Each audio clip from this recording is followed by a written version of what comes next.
Assalamualaikum warahmatullahi wabarakatuh.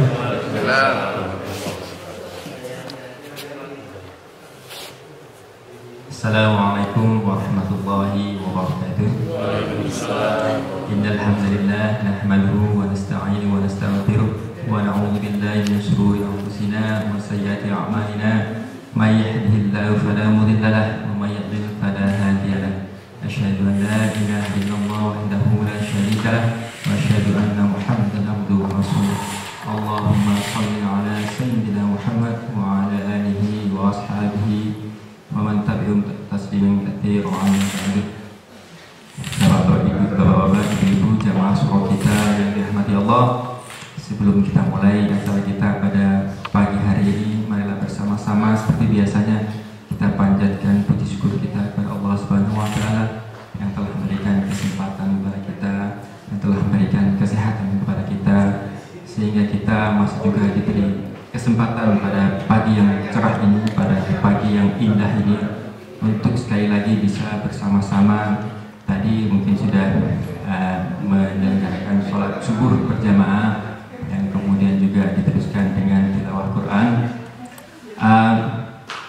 Tidak ada yang lebih membahagiakan daripada bisa berkumpul dengan sahabat-sahabat semua setelah sekian lama kita tidak bersua. Itulah kehidupan. Ada yang baru kembali dari Indonesia, tapi juga nantinya juga ada yang juga harus kembali ke Indonesia.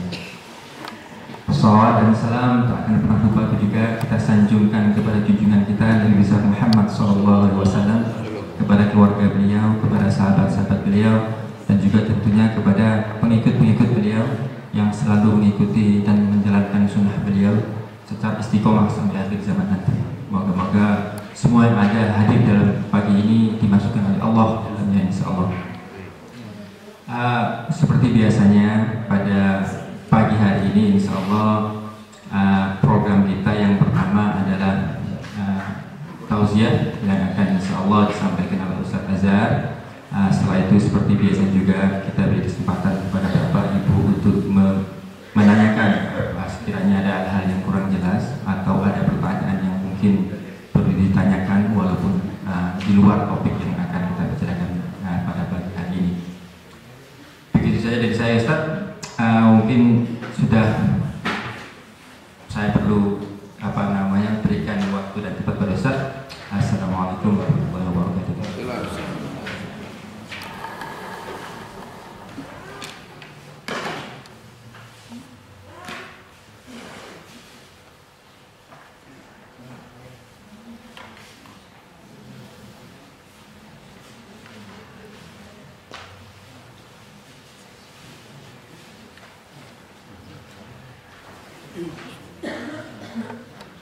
Assalamualaikum warahmatullahi wabarakatuh. Waalaikumsalam warahmatullahi wabarakatuh. Alhamdulillah wa syukurillah, la haula wa la quwwata illa billah. Allahumma shalli ala Muhammad wa ala alihi wa sahbihi ajma'in. Amma ba'd. Yang kami hormati Bapak-bapak, Ibu-ibu sekalian yang dimuliakan Allah, alhamdulillah kita berjumpa kembali untuk melanjutkan menambah ilmu dan mengumpulkan pahala sebagai bekal hari akhirat nanti. Bapak, Ibu sekalian, kemarin kita sudah membicarakan sampai bagaimana kita melihat Allah di hari akhirat. Kita akan melihatnya bagaimananya kita tidak tahu. Tapi yang jelas dalam hadis Rasulullah mengatakan kita akan melihat Allah SWT itu sebagai puncak kebahagiaan kita sebagai hamba Allah. Hari ini kita masih teruskan pembicaraan mengenai tauhid dari kitab Ihya Ulumuddin ini. Bapak-bapak, Ibu sekalian, kita lanjutkan dengan sifat Allah yang lain, yaitu Al-Hayy, artinya hidup. Hari ini sangat variatif, mulai dari kecil sampai paling besar ya. Mungkin karena topiknya masih agak berat sedikit, tapi kita usahakan. Al-Haya, jadi Allah itu Haya, hidup, wa qudrah dan kuasa. Wa annahu ta'ala hayyun qadirun, jadi Allah itu hidup dan berkuasa, qadir, mampu berbuat segala sesuatu, ya. Jabbar, punya kekuasaan luar biasa untuk memaksa, kemudian qahir, untuk menaklukkan, ya. La ya'tari qusuran wala ajzan, jadi Allah itu tidak terbatas dan tidak lemah. Wala ta'khudhu sinatan wala nawm, Allah itu tidak mengantuk dan Allah itu tidak tidur, ya. Wala yu'aridul fana, jadi Allah itu tidak fana itu habis, ya, binasa, tidak, Allah tidak. Wala maut, dan tidak pula mati. Wa annahu dzul mulk wal malakut, jadi Allah itu punya kekuasaan, punya kerajaan. Kalau dalam agama Kristen itu kerajaan itu dibagi dua, ada kerajaan langit Tuhan Allah, dan kerajaan bumi kasih itu anaknya, Yesus. Tapi dalam Islam kita tidak ada yang namanya malakut, mana yang mulk, kerajaan Tuhan itu hanya satu, hanya Allah yang satu-satunya raja. Kemudian Allah itu lahu sultan, ya, memiliki kekuasaan juga untuk mengatur. Wal khalq, jadi maha mencipta juga, wal khalq wal amru, dan semua urusan. Was samawati mutawiyat biyamihi, dan langit-langit itu terhampar di kanannya.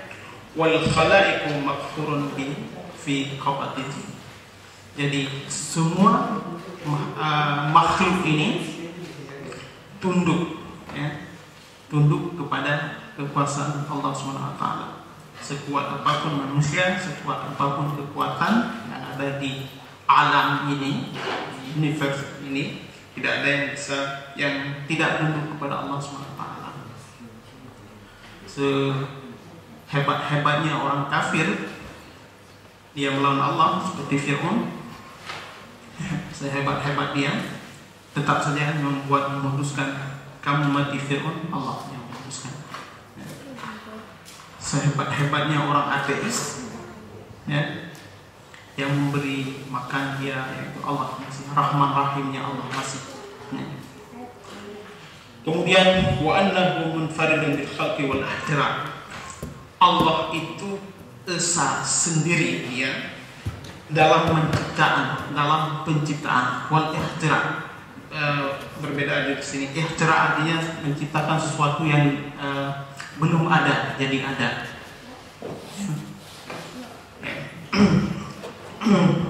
Kemudian mutawhidun bil ijad, begitu juga Allah itu sendiri untuk mengadakan sesuatu yang tidak ada, itu sendiri, tidak perlu bantuan, sendiri Allah melakukan, mampu Allah melakukan, maha mampu, maha kuasa untuk melakukan itu.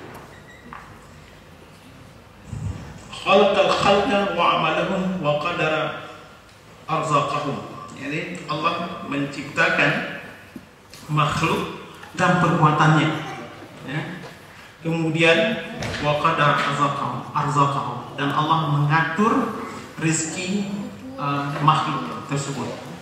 Kita semua ini diatur rezeki oleh Allah SWT. Mungkin kita sedikit kita bicarakan di sini mengenai, karena masalah rezeki ini rotasi, ya, putaran hidup yang kita selalu di situ gundah gulana, ya. Di situ kita menghabiskan banyak waktu untuk mencari rezeki. Bapak, ibu-ibu sekalian, kita wajib beriman terhadap qada wal qadar, ya. Qada dan qadar. Rezeki kita ini termasuk dari qada Allah. Jadi ketika Allah menciptakan manusia, Allah sudah menentukan kapan lahirnya. Kita ini lahir tahun 70-an ini, atau 75-an, atau 80, itu tidak akan lahir di tahun 20. Ya, kita ditakdirkan, kita diqadhakan mati pada umur 80 tahun, itu tidak akan lebih dan juga tidak akan kurang. Itu akan terjadi. Kemudian begitu juga mengenai rezeki. Kita sudah menentukan rezeki kita. Jadi yang bertawakal, saya dengan cerita Bang Len sebelum pulang di resign dari sini, optimis akan dapat kerja lagi ya. Tawakalnya tinggi ya. Jadi dapat. Allah sudah mengatur seperti itu ya. Keberanian kadang kita untuk menentukan. Nah, qada wa qadar ini masalah yang penting ya. Qada, keputusan Allah kapan kita lahir, rezeki kita, kemudian kapan kita mati, kemudian syaqiyun atau sa'idun, itu sudah ditentukan ketika kita lahir. Sebelum lahir maka Allah sudah menentukan ini akan kita bawa seperti ini. Nah, pertanyaannya, kalau memang Allah sudah menentukan seperti itu, matinya umur 80 tahun, ya saya naik sepeda motor atau mobil di sini dengan 250 km per jam, problem. Kan seperti itu. Ya. Saya tidak bekerja, apa masalahnya rezeki tertentukan semua Allah? Gitu ya. Itu kan timbul pertanyaan semacam itu dalam diri kita. Mungkin ya. Nah, di sini Bapak-bapak Ibu sekalian, untuk menjelaskan qada wal qadar, pertama saya ingin menjelaskan tentang qada. Qada, keputusan Allah yang sudah termaktub, itu tidak akan berubah lagi ya. Makanya sampai ada doa, Allahumma ini ya, wahai Allah, sesungguhnya inni la as'aluka raddal qadar walakin lutfan fihi. Allah, saya tidak meminta untuk menolak qadar, tapi lutfan fihi, lembut dalam pelaksanaannya. Maksudnya seperti ini Bapak sekalian, Ibu-ibu sekalian, kalau kita sudah ditakdirkan umur 65 tahun, kita akan mati di situ pada umur 65 tahun. Cuma cara matinya ini masuk ke qadar. Apakah kecelakaan, apakah di kasus, apakah di dalam fisabilillah dan sebagainya di sini. Tapi matinya kita tidak akan berubah lagi. Tidak akan maju, tidak akan mundur. Nah, begitu juga dengan rezeki. Allah sudah menentukan rezeki kita dalam hidup ya, sekian. Itu qada Allah. Qadarnya usaha kita untuk mendapatkan rezeki itu, karena kita tidak tahu berapa jumlahnya. Kalau kita tidur, kita tidak berusaha, tidak bergerak, yang sudah diqada itu, yang sudah ditentukan, kita tidak dapat. Ya. Jadi paling mudah bagi saya pahami yang dijelaskan oleh Ibnu Rusdi mengenai qadar ini.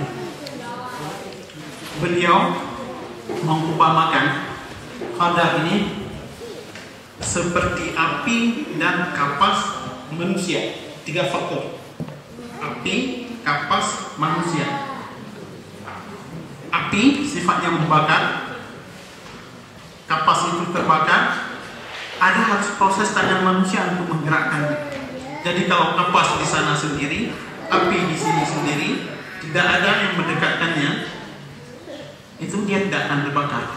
Allah sudah menentukan qada, kapas itu terbakar, api itu membakar. Nah, kita perlu kita bergerak untuk mendekatkan antara kapas dengan api biar terbakar. Begitu juga dengan rezeki kita ini. Ya, Allah sudah menentukan rezeki kita. Kita wajib berusaha untuk mengambil rezeki tersebut dengan berbagai macam cara yang dihalalkan oleh Allah Subhanahu wa taala. Bapak-bapak, Ibu sekalian, rezeki itu apa yang kita makan, apa yang kita pakai habis, ya. Itu rezeki kita. Lebih dari itu bukan punya kita. Satu sendok air saja, bukan satu gelas, satu sendok air saja, itu tidak akan masuk ke mulut kita apabila bukan rezeki kita. Bagaimana realitanya? Apabila orang sudah sakratul maut, satu sendok kecil saja itu tidak masuk lagi keluar, sudah bukan rezeki kita. Satu sendok kecil itu sudah tidak masuk lagi, keluar dia. Itulah rezeki sudah Allah sudah tentukan, itu saatnya untuk kembali satu sendok. Nah, apa yang kita lakukan tiap hari untuk mengumpulkan harta sebanyak mungkin dalam Islam silakan, tidak ada masalah. Karena semakin banyak harta yang kita miliki, peluang untuk beribadah lebih besar. Bersedekah itu dengan uang, harta. Mau naik haji, rezeki. Membantu anak yatim, rezeki dan sebagainya. Membantu. Dan konsep Islam itu luar biasa. Ini saya kemarin baru lihat keponakannya Tony Blair masuk Islam. Ya, terkesan pada supir taksi orang Somalia. Di sana orang Somalia dia supir pendek. Ya, di British. Mungkin dia cerita panjang, dia pulang dari Timur Tengah, sudah mulai tertarik dengan Islam. Dia cerita, kebetulan orang supir ini dia suka bercerita. Dia bekerja sampai 20 jam satu hari. Cerita dia masuk Islam itu, dia terkesan dalam konsep orang Barat. Tidak ada, saya bekerja untuk saya, anak saya, istri, ya, bertiga saja. Orang Somali ini bekerja dia untuk anaknya, untuk istrinya, untuk bapaknya, untuk ibunya. Ada saudaranya lagi baru datang dari Somali, untuk semua itu. Apa luar biasa. Dia terkesan di situ bagaimana motivasi orang Islam bekerja menghasilkan itu. Yang tujuannya itu mendapatkan ridha Allah. Bukan berapa banyak uang yang akan dikumpulkan ditaruh dalam rekening, tapi dengan bekerja sampai 20 jam, belasan jam yang orang bule itu tidak mau, itulah mendapatkan ridha Allah. Yang kayak untuk bukan agar rekeningnya dia gemuk, tidak, tapi dengan harta itu dia bisa membantu keluarganya yang lain, dia membantu sama umat Islam. Demikian Bapak-bapak Ibu sekalian mengenai qada dan qadar.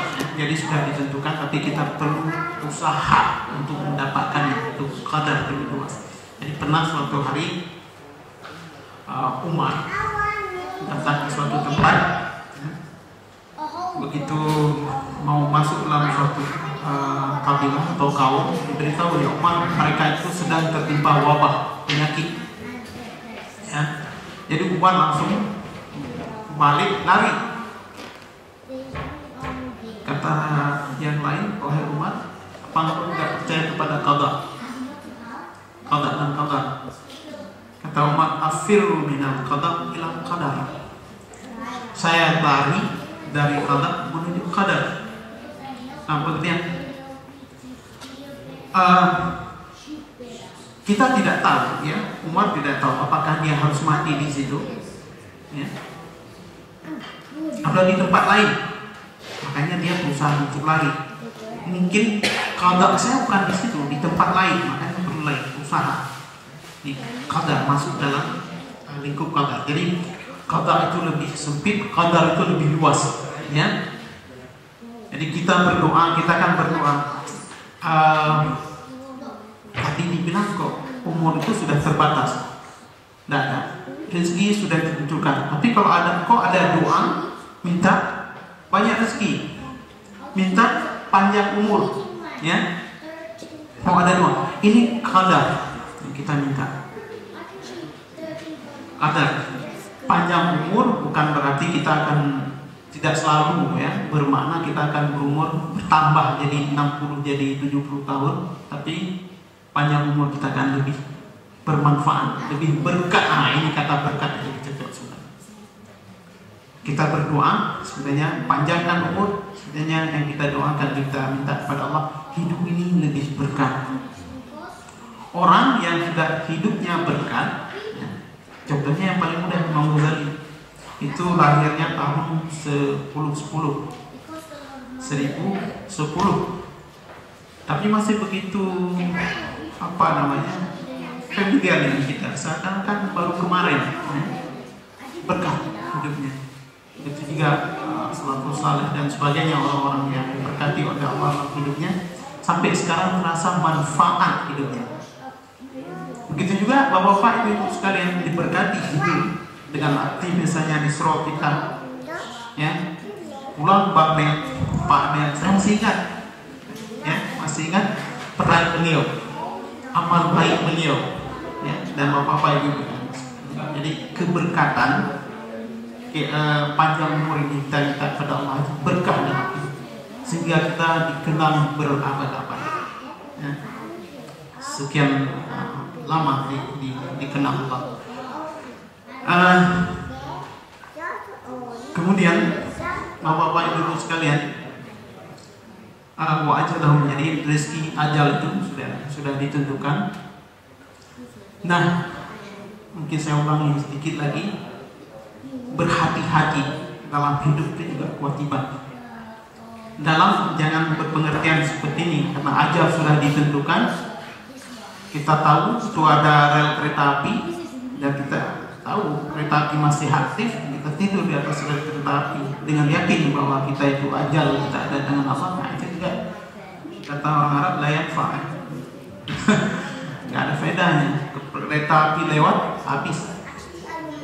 Nah, di situ kadang kita sudah melakukan sesuatu yang melawan qada Allah, melawan keputusan Allah. Makanya mengenai dengan ajal ini, Allah sangat marah kepada orang yang membunuh.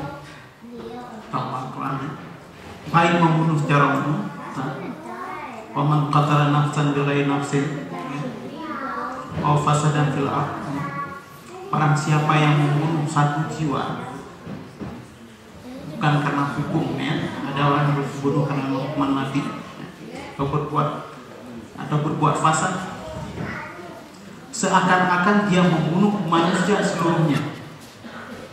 Marah sekali Allah, karena urusan mencabut nyawa itu urusan Allah.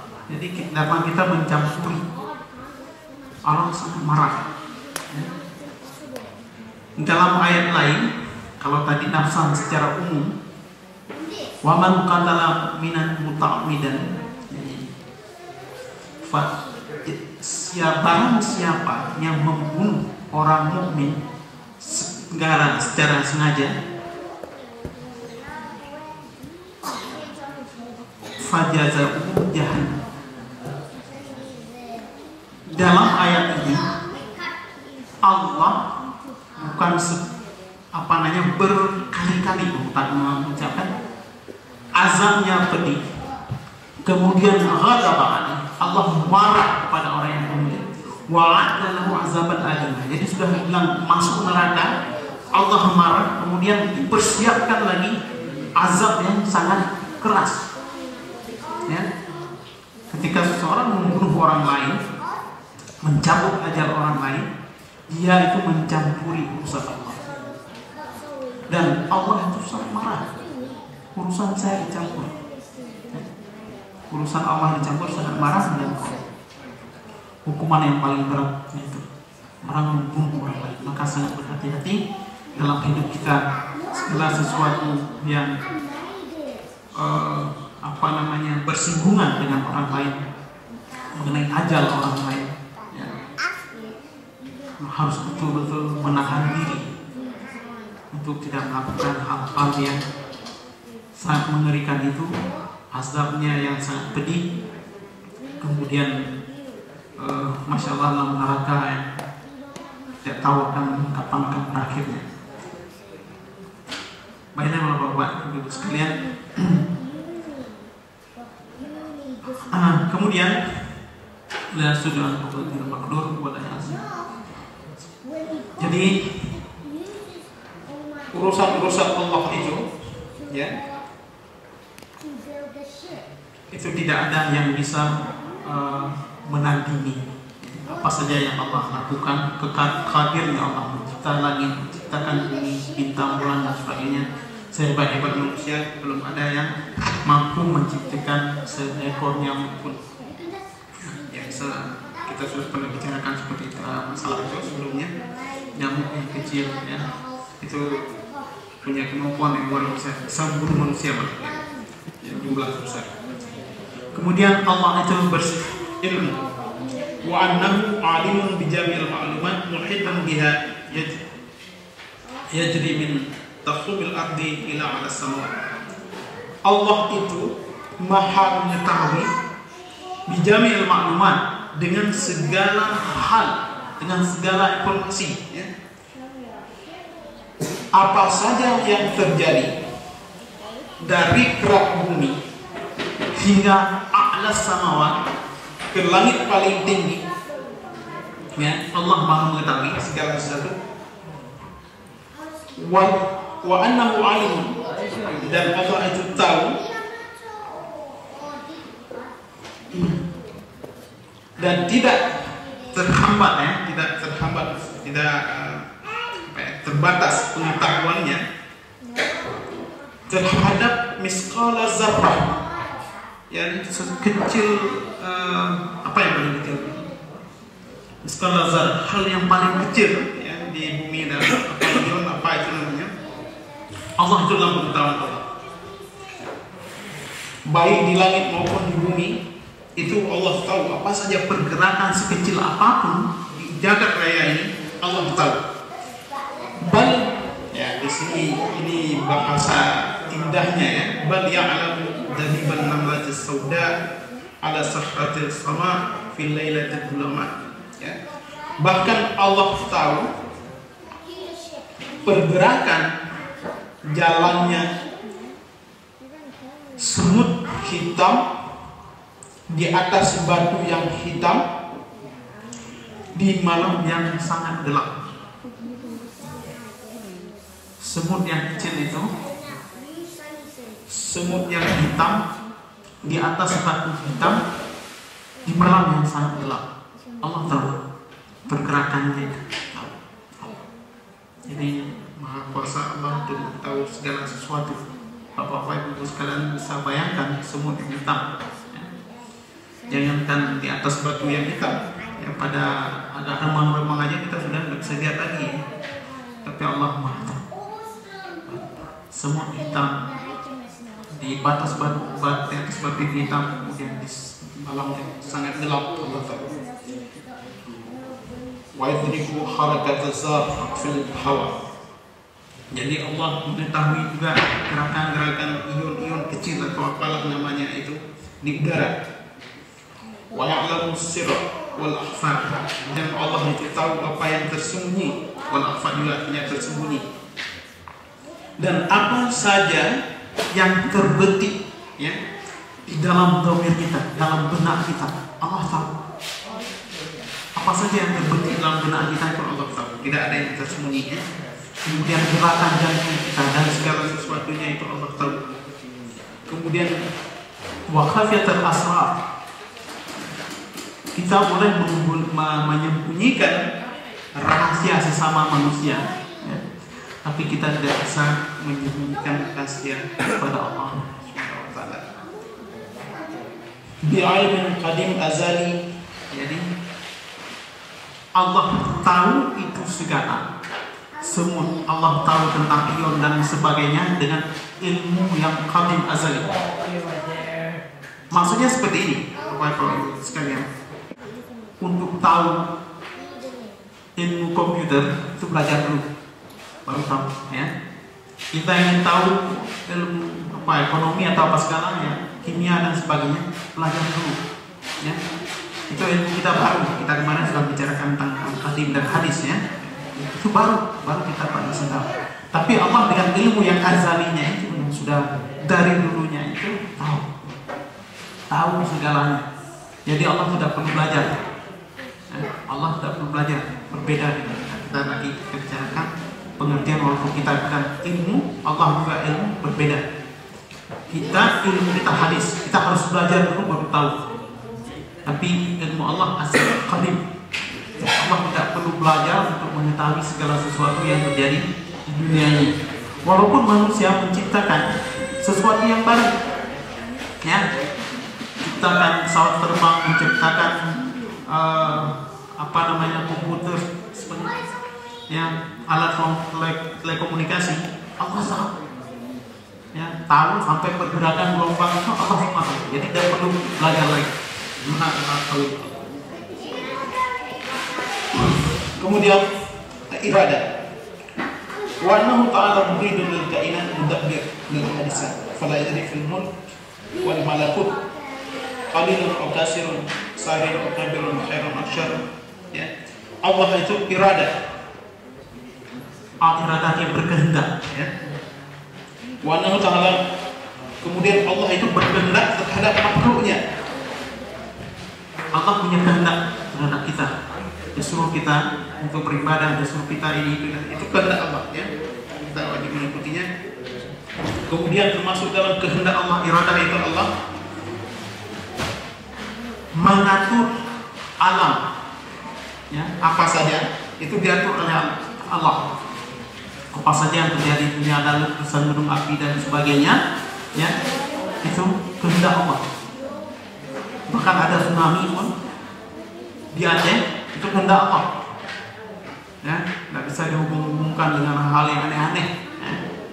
Karena waktu itu terjadi itu macam-macam, karena ini, karena itu.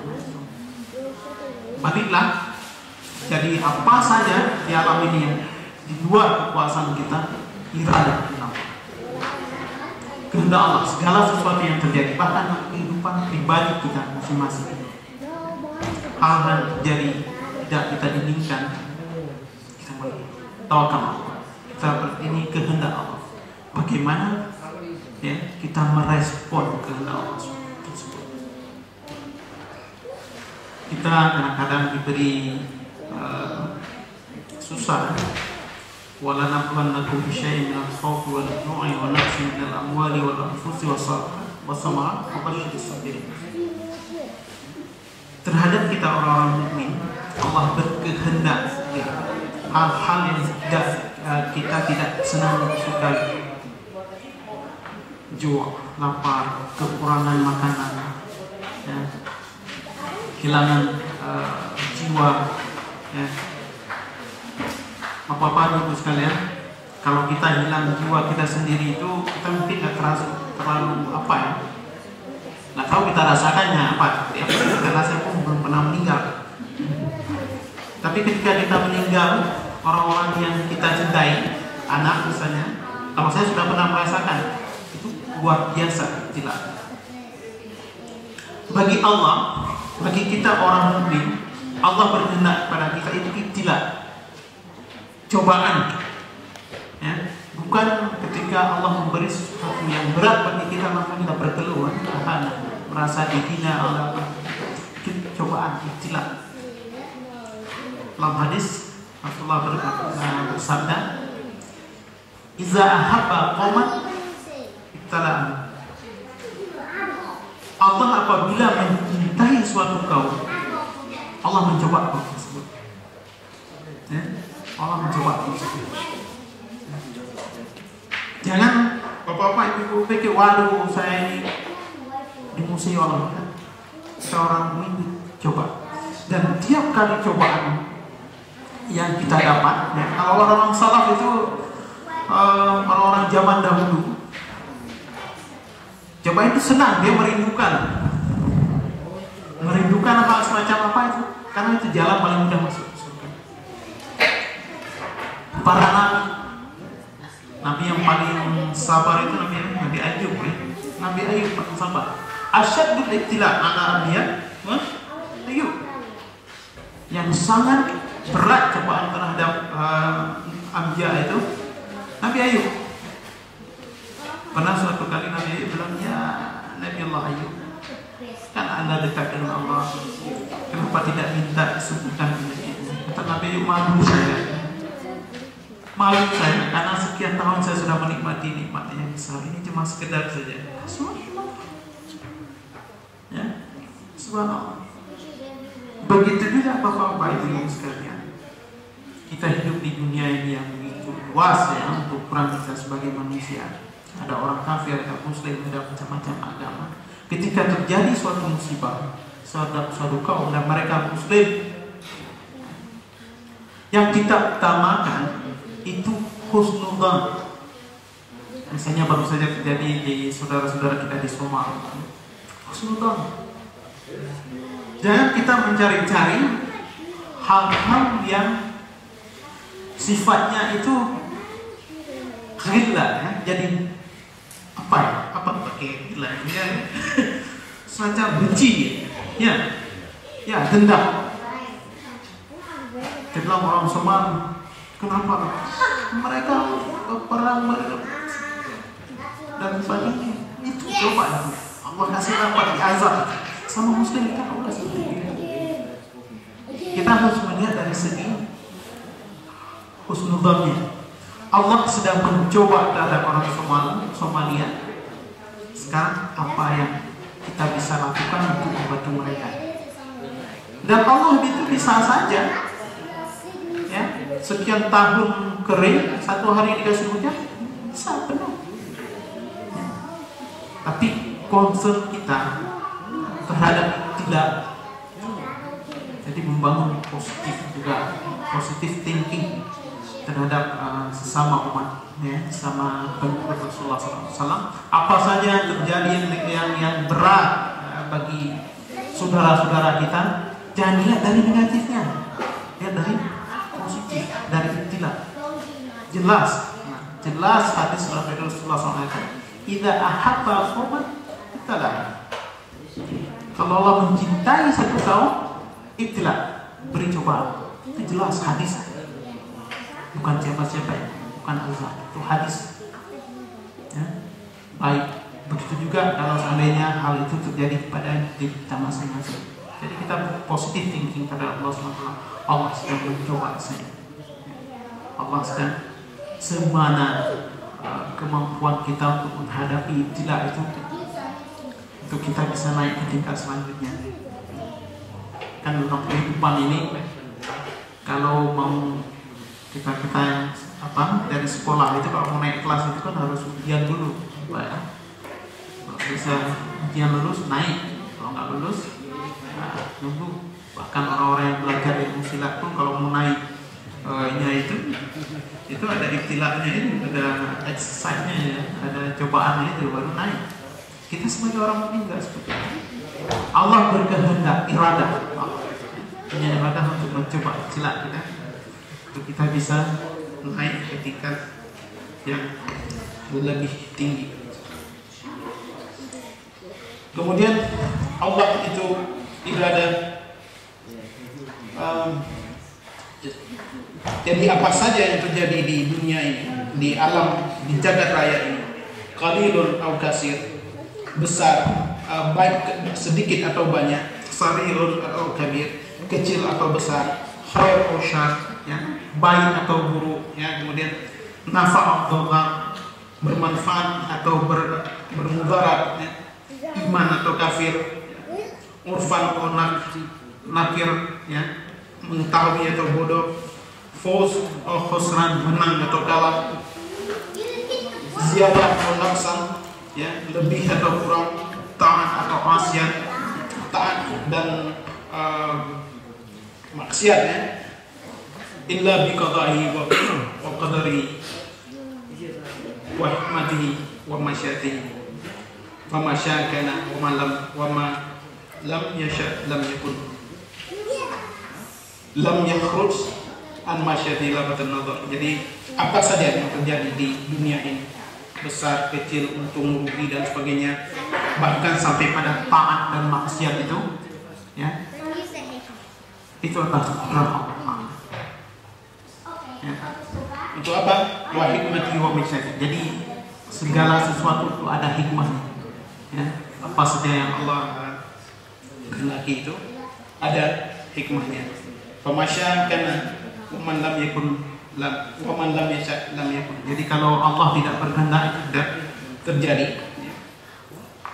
Tidak keluar dari segala sesuatu dari alam ini, ya. Walaupun sekedip mata ini aja tidak keluar dari kehendak Allah. Bapak-bapak, ibu sekalian, kalau masalah ini masalah yang rumit juga, ya, sehingga para filosof Islam itu membicarakan secara sangat detail dan panjang, ya. Bagaimana Allah itu ada salah satu kolasyah, kalau jauh bicara di situ. Pada dasarnya, ya, mungkin bapak ibu sekarang sedang membaca sedikit langsung timbul atau mengkafirkan, ya, jangan sampai ke tingkat itu, karena mereka sebenarnya ingin menjelaskan secara logika yang sederhana bagaimana kita memahami kekuasaan iradah Allah SWT. Misalnya Allah menciptakan alam, ya, ada filosof mengatakan Allah itu menciptakan sistem. Jadi sistemnya sudah diciptakan oleh Allah sejak azali. Kemudian sistem itu berjalan dengan sendirinya. Ya, Allah menciptakan siang dan malam dan mengkaitkan sesuatu dengan hal lain. Ya. Jadi ketika kiamat itu Allah cuma merusak satu bagian saja dari alam ini, hancur semua. Ya. Misalnya contoh bisa dari Rasul menceritakan, kalau Allah merusak saja, kan ada itu perputaran bintang, bulan dan sebagainya itu, ya tidak bertabrakan, ya. Tidak bertabrakan. Tapi kalau Allah rusak sedikit saja, ya, Allah keluarkan meteor itu yang sering jatuh itu, ya, sedikit saja jatuh ke bumi, pokoknya habis sudah. Ada saya baca apabila meteor itu sebesar lapangan bola jatuh ke laut, maka New York itu tenggelam. Nah, itu para filosof ingin menciptakan, berpikir, ingin menjelaskan bagaimana program Allah, bagaimana cara Allah dalam alam ini, dalam Allah mengatur alam ini. Jadi Allah menciptakan sesuatu. Yang lain mengatakan kita percaya saja, hanya kita yang tidak butuh obat ini, kita percaya saja. Apakah Allah menciptakan sistem, apakah Allah mengatur tiap hal dengan kekuasaan, dengan iradah, setiap nafas yang kita tarik ini, kita percaya. Itu akan lebih mudah bagi saya, bagi kita semua, ya. Sebenarnya kita membutuhkan obat, ya. Nah, kenapa para filosof Islam mereka lari begitu jauh kepada hal-hal semacam itu untuk menjawab pertanyaan-pertanyaan akal manusia yang kafir, ya. Mereka mencari-cari jalan bagaimana untuk melemahkan keimanan. Para filosof berpikir untuk menjawab dengan logika juga, ya, seperti pernah kita ceritakan tadi dulu, kata orang India itu bahwa orang-orang Islam tidak berpikir, ya. Ini untuk mengatasi hal-hal semacam itu. Jadi jangan terlalu gampang membaca misalnya karya-karya filosof kita tidak paham langsung, orang yang tidak paham langsung mengkafirkan, sudah kita ikut mengkafirkan. Jangan seperti itu, ya. Itu mereka berusaha, walaupun kita sudah dalam mukadimah kita ceritakan begitu bencinya, tidak sukanya para fuqaha terhadap mutakalimin, ya.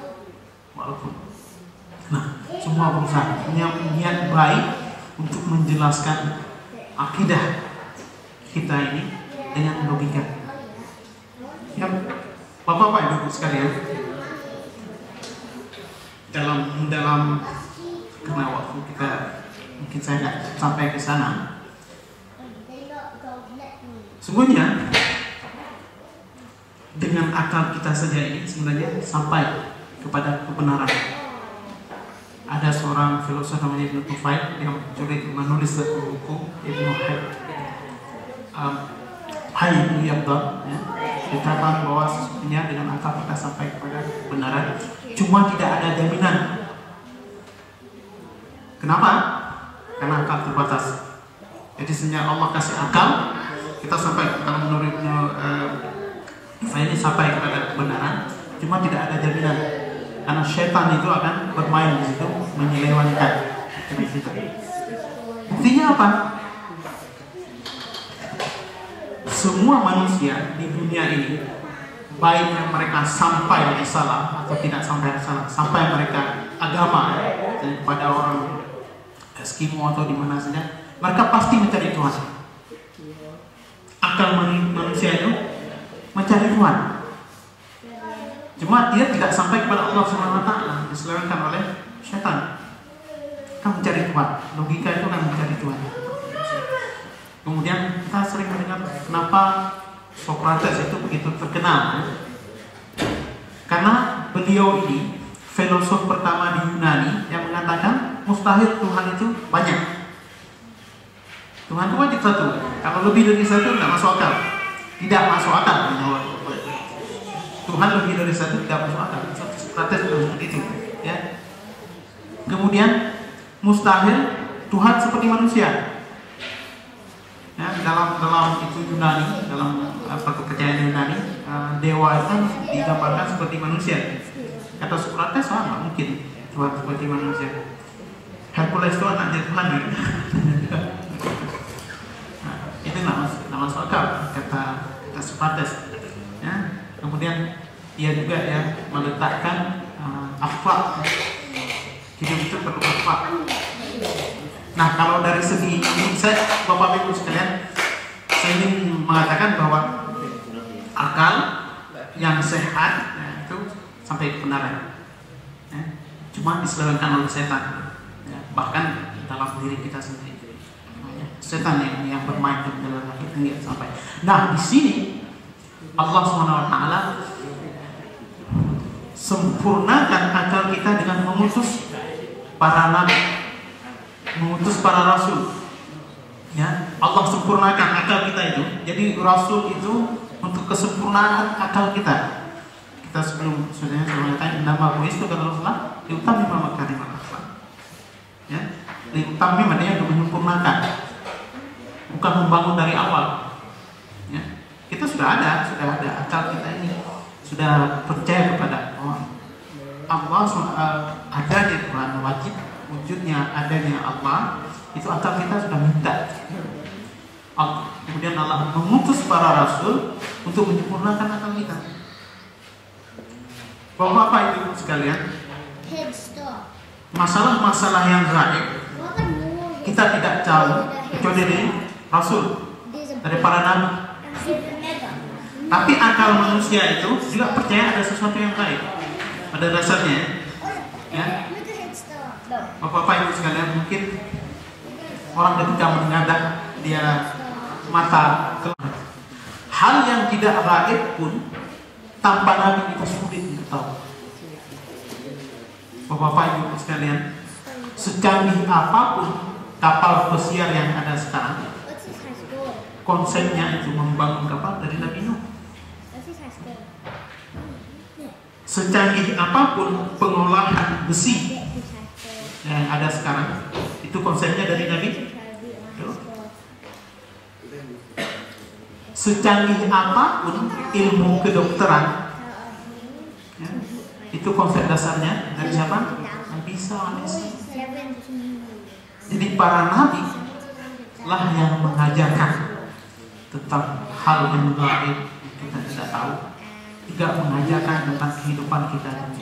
Tanpa nabi kita mungkin, ya, manusia dengan akalnya mungkin bisa menciptakan perahu dan sebagainya, tapi butuh waktu yang sangat panjang, yang sangat lama. Tapi dengan adanya kapal Nabi Nuh, begini cara buat kapal, dia harus dari seperti ini bentuknya. Itu yang diajarkan oleh para nabi, sehingga kita mengetahui. Baiklah Bapak Ibu sekalian, hari ini ada acara yang sebenarnya sangat sedih kita ya. Beliau meninggalkan kita. Kita doakan semoga beliau mendapat sesuatu yang lebih baik di sana. Ada waktu sekitar 10 menit lagi mungkin untuk saya. Saya menyadari yang kita bicarakan hari ini agak mungkin sedikit sulit ya. Ada sedikit, mungkin ada pertanyaan-pertanyaan yang mungkin ada waktu 10 menit. Terima kasih banyak Ustaz. Jazakumullah khairan atas tausiah yang menurut saya sangat mengena dan beautiful. Bagi teman-teman yang tadi datang agak terlambat, alhamdulillah. Sebenarnya semua kita berdoa semoga Allah Subhanahu wa taala membukakan mata kita, membukakan mata hati kita, sehingga apa-apa yang kita terima tadi barusan, apa-apa ilmu yang kita terima tadi kita bisa menerimanya dengan baik, sehingga juga kita bisa mengamalkannya dan menjadikan ilmu yang bermanfaat insyaallah.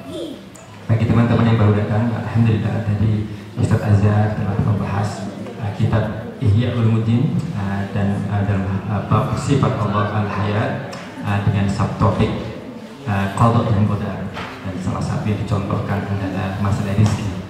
Memang masalah rezeki ini masalah sedikit pelik Ustaz ya.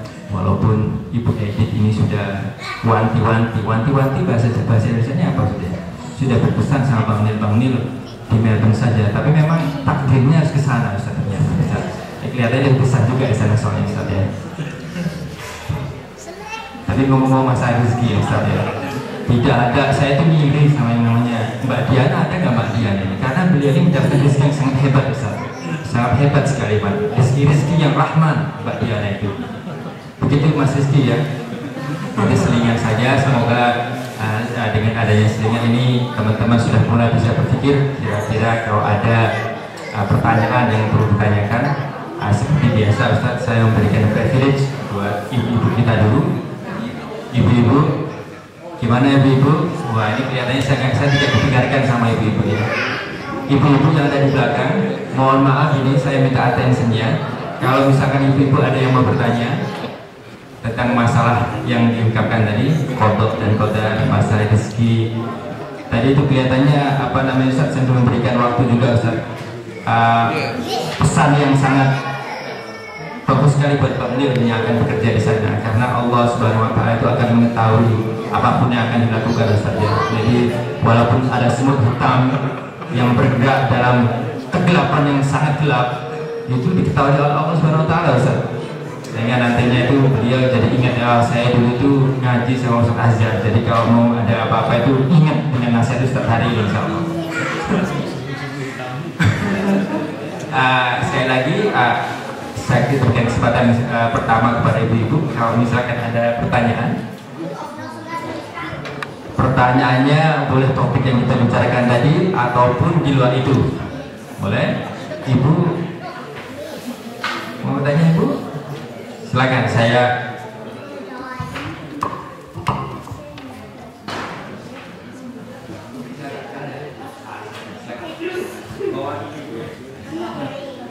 Assalamualaikum warahmatullahi wabarakatuh. Takdir dan qadar, kalau yang baik-baik dan yang mudah dihadapi itu nggak begitu suka. Tapi kalau ujian-ujiannya sangat berat, seperti kematian anak-anak, kematian lalu rumah terbakar dan sebagainya, itu sangat sukar sekali dihadapi anger untuk anak yang kita cintai. Bagaimana mengatasinya dan juga menjadi kafir seperti yang Anda katakan itu adalah juga sudah diatur oleh Allah. Bagaimana kita bisa mengatasi keadaan-keadaan seperti ini? Terima kasih. Jadi saya mulai dengan pertanyaan kedua. Ibu, bapak-bapak sekalian, masalah kafir dan iman itu memang urusan Allah.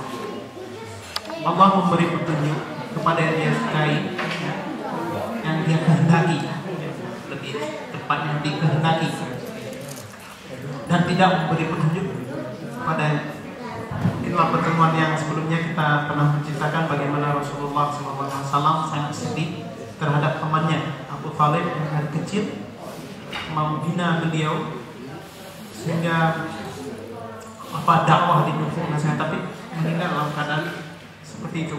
Ya. Di sisi lain, Bapak Ibu sekalian, saya ada ikut namanya dakwah tebun di tiap hari ini. Jadi sudah 2-3 minggu yang lalu ya, tiap hari itu ada 2 orang. Mudah-mudahan hari ini juga ada. Minggu kemarin itu sangat berkesan bagi kami tim dakwah. Dia Yahudi. Sudah kira-kira jam 5 kami sudah mau packing. David Starnya masih ada di dalam. Dia datang. Karena orang Yahudi dan Arab kita enggak. Kalau saya tahu beda deh, karena saya pernah di sana. Ini Yahudi, ini Arab. Brothers yang lain dari India, Pakistan dan sebagainya, dia nggak pesan.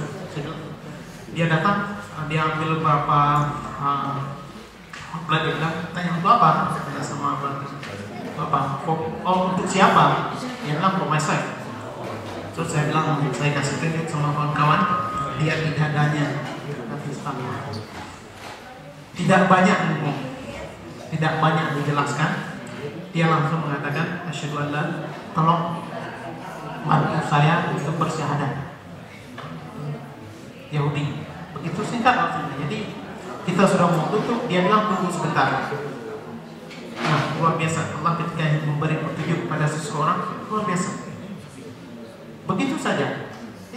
Serius, nggak ada diskusi apa-apa. Mungkin dia sudah belajar sebelumnya apa-apa, tapi di sini kita lihat dari sisi kehendak Allah, bukan karena kami.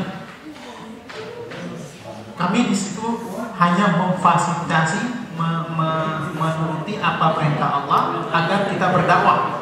Itu saja yang kita lakukan agar berdakwah. Hidayah dari Allah. Brother ini dalam waktu itu, nah ini dari Allah.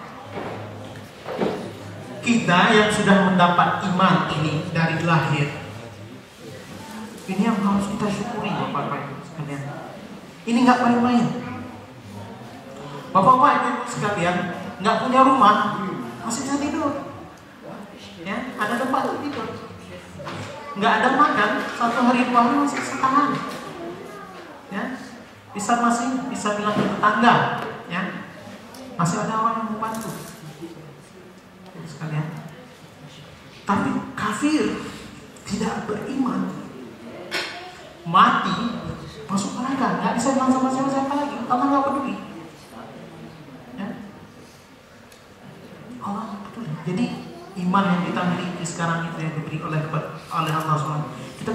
Kita syukuri, kita jaga. Bagaimana kita menjaga iman ini dan ibadah, mengikuti apa yang diperintahkan Allah SWT. Ini kita betul-betul kita jaga. Iman ini betul-betul kita jaga. Karena kalau sudah lewat, nggak ada. Dalam Al-Quran itu banyak menceritakan juga bagaimana orang-orang kafir, orang-orang yang diberi iman kemudian kafir dan sebagainya, dia minta lagi balik ke dunia ini untuk beribadah. Itu peluang nggak ada, sudah habis. Dan good news-nya, kabar baiknya, kita yang beriman ini tidak kekal dalam neraka. Ini perlu, tidak kekal. Orang yang ada hadis mengatakan yang sebesar syair, seperti gandum, amal baiknya dia beriman, dia akan keluar dari neraka pada suatu saat. Tapi yang berpikir seperti ini, nah saya kan sudah beriman sekarang, percaya pada Allah SWT, berbuat sesuka hati, kalau saya nanti juga akan keluar dari neraka. 42 derajat saja kita nggak tahu dari mana, Pak. Ya, Melbourne itu cukup kita untuk menambah keimanan. Bayangkan dengan azab neraka. Wapadana dulu dan kaya lihat itu azab. Jadi neraka itu Allah ketika sudah ada hancur semua, Allah gantikan lagi kulitnya biar kita rasakan azabnya. Orang kafir itu rasakan azabnya. siksa, tergores pisau, tergores itu sakitnya nggak seberapa, tapi kena api rokok aja masya Allah, ya, begitu pedihnya asap neraka itu, nggak main-main. Walaupun sebagian orang saya sudah bosan dengan neraka surga, kalau kata orang ada di sini dreamland, tapi yakinlah itu bukan masalah kecil, don't say boring, nggak ada, nggak bisa, karena kita bisa itu masalah gimana. Jadi kita syukuri itu kita tinggal. Orang-orang yang sudah tidak diberi petunjuk itu, ya kita kasihan. Yang paling kita sebagai umat Islam mengajak untuk dia agar dia selamat. Siapa tahu Allah dia punya Allah berkidat, tidak tahu Allah berkehendak. Kita mengajak kita dapat faham.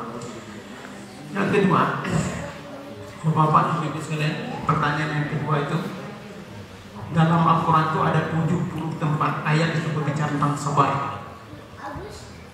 Ya. Itu ada 70 ayat, 60 tempat berbicara tentang. Dan dalam satu ayat itu sudah cukup menjelaskan semuanya. Walanabluwannakum bisyai'in minal khaufi wal ju' wan naqsin minal amwali wal anfus was samarat. Pertama khauf itu rasa takut. Bapak-bapak ibu sekalian pernah merasakan nggak azabnya khauf, rasa takut itu? Pernah nggak?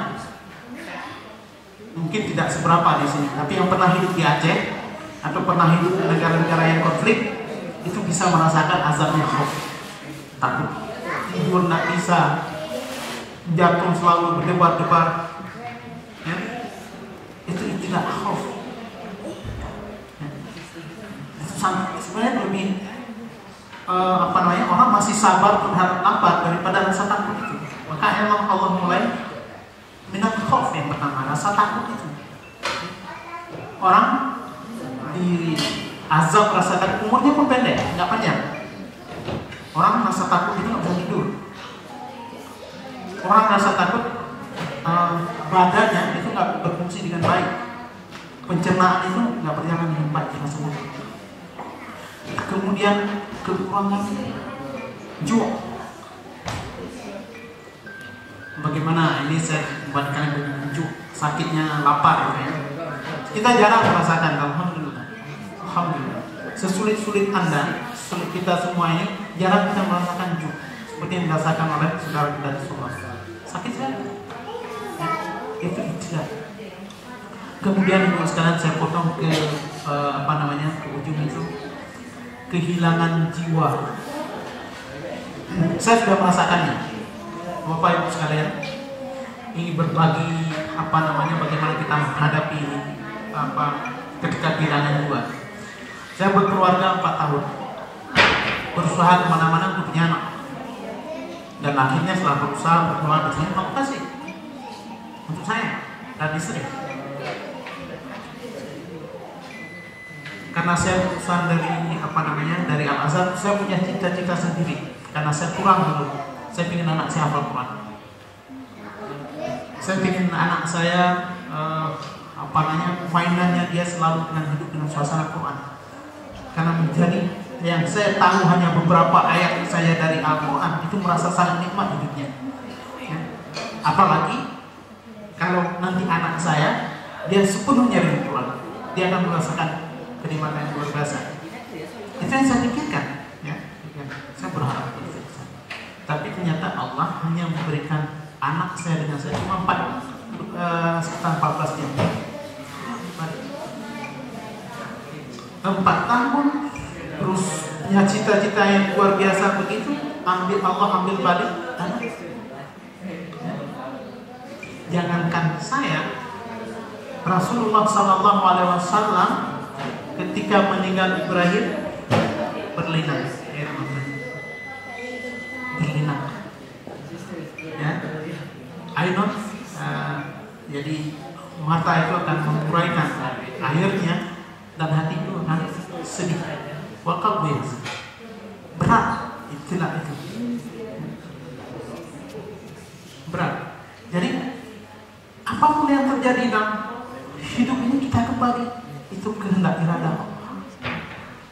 Karena di ayat dunia Allah, inna lillahi wa inna ilaihi rajiun. Ayat selanjutnya, apapun yang terjadi karena apa? Bayangkan bapak-bapak ibu sekalian, dengan cita-cita seperti itu, dengan usaha seperti itu, lahir anak dan itu sangat berat. Ya. Saya waktu itu masih bekerja dengan orang-orang non Muslim. Dia tahu, saya ceritakan bagaimana mereka tidak menangis. Very difficult, sangat berat itu manusia.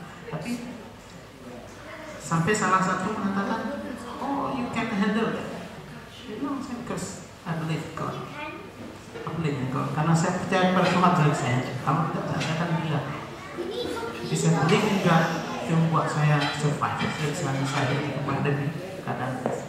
Inna lillahi wa inna ilaihi rajiun.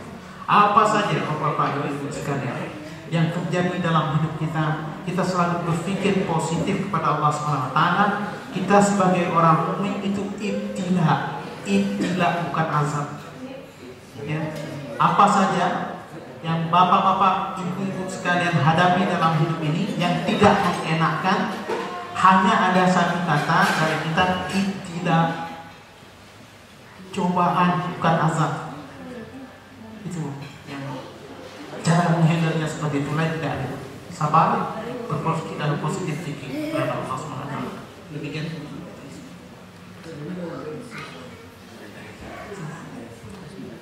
Mungkin supaya fair and square, tadi ada satu pertanyaan dari ibu, saya beri kesempatan satu pertanyaan dari bapak-bapak. Setelah itu insya Allah jam 8:15 kita selesai acara kita pada pagi hari ini. Kemudian kita lanjutkan dengan selanjutnya. Silahkan dari bapak-bapak kalau ada yang bertanya, satu pertanyaan lagi. Masih ada waktu sekitar 10 menit.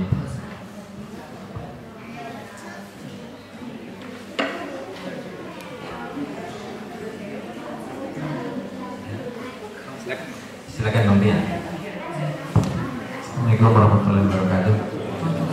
Ustaz, saya pernah mendengar ada yang mengatakan bahwa doa itu dapat merubah takdir.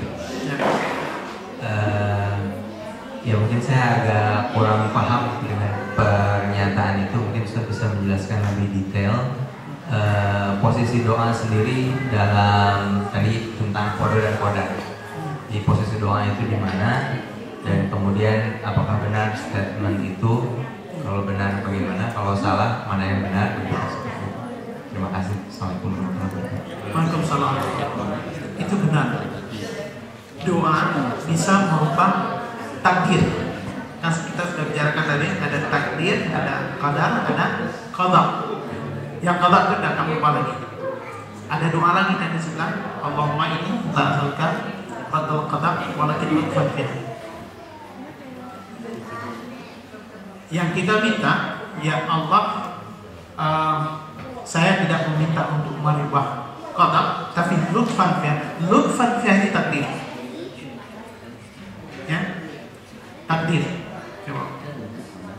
Mati kita pasti umur 75 tahun, sure, you will die. Tanya. Tapi bagaimana matinya kita itu qadar. Kita bisa minta pada Allah SWT. Ya Allah, matikan saya jalan yang baik, bukan jalan aspal ya. Kita bisa berdoa seperti itu. Jadi qadar itu luas. Allah dengan doa bisa menggerakkannya. Ya. Jadi kalau contoh yang paling sederhana seperti itu deh. Seandainya kita sudah putuskan mati, pasti itu mati. Matinya di mana ini qadar. Ya. Di situ. Jadi hadis itu benar. Jadi ada qadar itu bisa ada gerakan.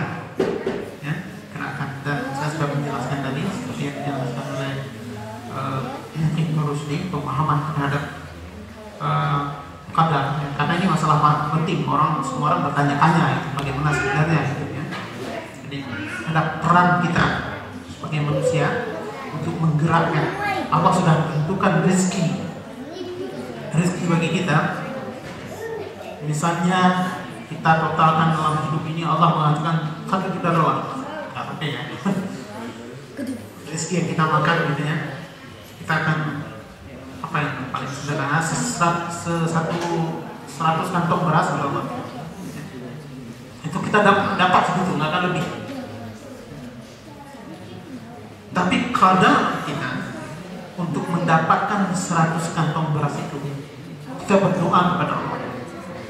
Ya, berdoa, Allah mudahkanlah saya untuk mendapatkan apa? Rezeki. Kalau tadinya misalnya bekerja yang berat di panas matahari, punya tukang bangunan, kita berdoa kepada Allah Subhanahu wa taala dan berusaha bisa dapat bekerja di tempat AC. Dan yang kita peroleh, ini agak sedikit ini Pak, kita peroleh sebagai tukang bangunan dengan kerja di AC itu sama. Kenapa seperti itu? Bapak-bapak Ibu sekalian, bapak-bapak dapat $1.000 sebulan, ya. Yang dimakan itu berapa Pak? Yang Bapak makan, ibu-ibu makan, mungkin $200, $300. Selebihnya bukan punya Bapak, bukan punya saya. Rezeki. Tetap saja makan siang kita 1 piring. Kalau nambah sedikit bisa, sedikit maksimal. Ya. Tukang bangunan makannya juga segitu, mungkin lebih sedikit lah, masalah karena jadi capek. Kita nggak ada mungkin karena kita kaya raya, makannya 6 piring sekali duduk. Jadi kadang kita seperti itu, sudah tentukan rezeki kita seperti itu. Yang selebihnya itu bukan punya kita. Makanya Islam itu menyuruh kita berusaha, bekerja, ya. Itu luar biasa ini pahalanya. Bapak Ibu sekalian, bekerja di kantor maksudnya dengan niat lillahi ta'ala, itu pahalanya luar biasa. Pernah sekali Muaz datang kepada Rasulullah SAW, dilihatnya oleh Rasulullah, tangannya Muaz itu apa, berkeras-keras itu, kapalan ya, kapalan itu. Salaman sama Rasulullah. Ya Muaz, apa ini? Kata Rasulullah. Ya Rasulullah, saya isi petani, tadi habis mengurus tanah, jadilah seperti ini. Allah ambil tangannya Muaz, dicium. Kata Rasulullah, tangan ini tidak akan disentuh oleh neraka. Subhanallah. Subhanallah. Jadi kita bekerja itu mendapat pahala. Yang ikhlas lillahi ta'ala, kita kerjakan bukan sekedar main itu. Kita kerjakan tuh apa? Rezekinya kita keluarga misalnya. Allah itu beri pahala. Ikhlas. Kalau pertanyaan saya kerjanya di komputer tapi nggak kapalan ya.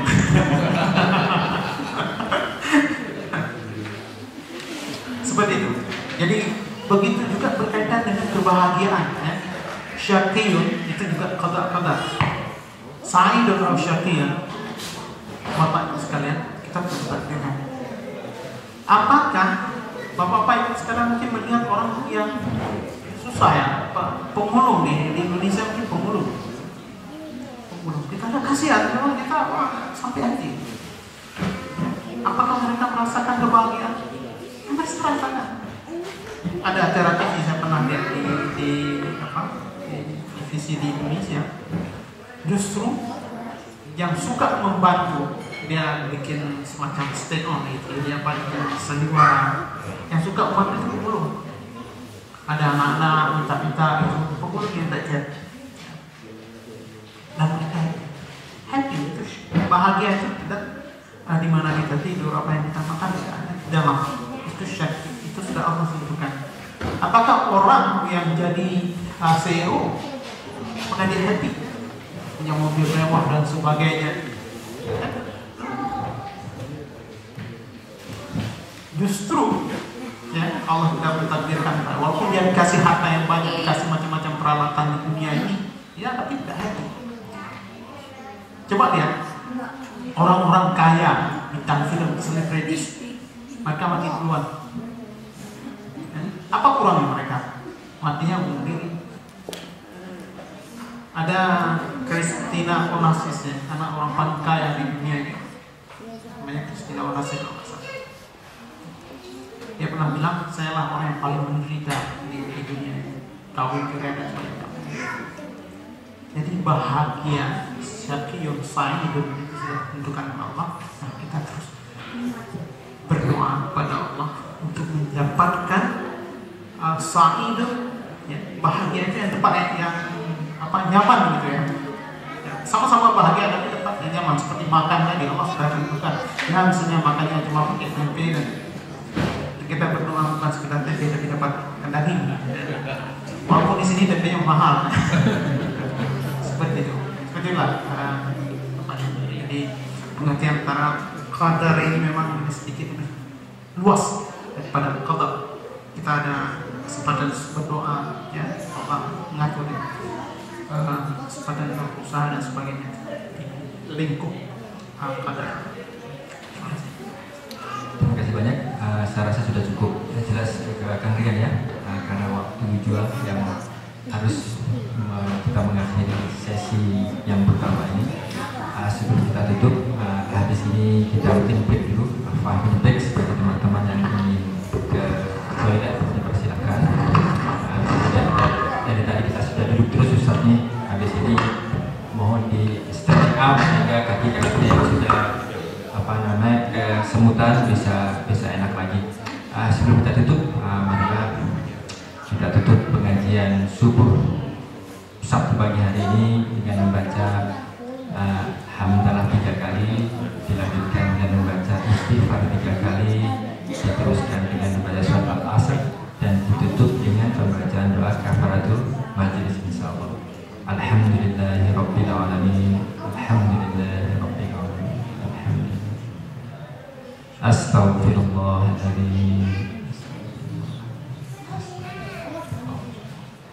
Wal asr. Innal insana lafi khusr.